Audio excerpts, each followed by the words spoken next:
I really underestimated swimming.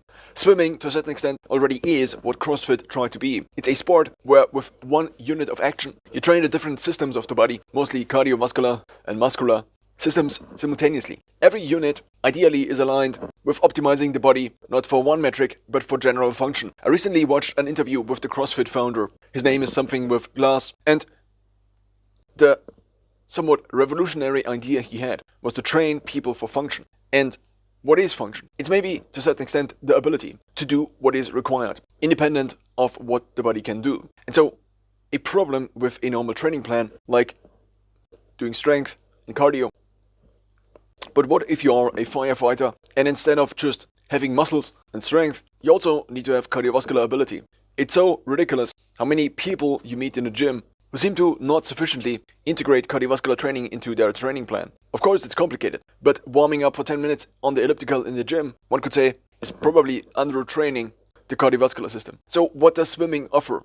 I sometimes, at least if I train in ultradian peak, I get muscle soreness from swimming. What swimming also allows is an alternation of swimming style, compared to running, for example. What swimming also offers is training the upper as well as the lower body simultaneously. With every unit of movement, with every stroke, or rather every completion of symmetric strokes, the upper as well as the lower body work. So I don't need to run and then 2 days after do something just for the upper body, which basically doesn't exist. Also maybe because we walk on 2 feet.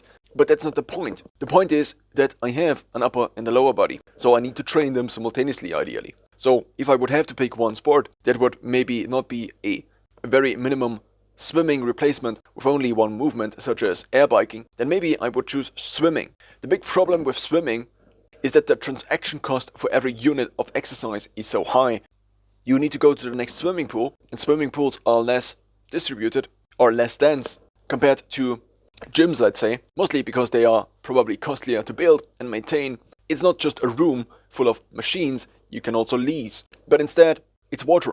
There is moist, it needs to be warm. The pool needs to be a certain size, so it's already a hall. You then, because of the risk, really need someone who keeps sure nobody is drowning. Whereas gyms already can run without personnel, at least without service personnel, independent of cleaning and maintenance. And there is also an additional problem, which is that in a swimming pool, despite this hall needing so much space, only a couple of people can train at the same time. Maybe in total 10, 15, at max 20. But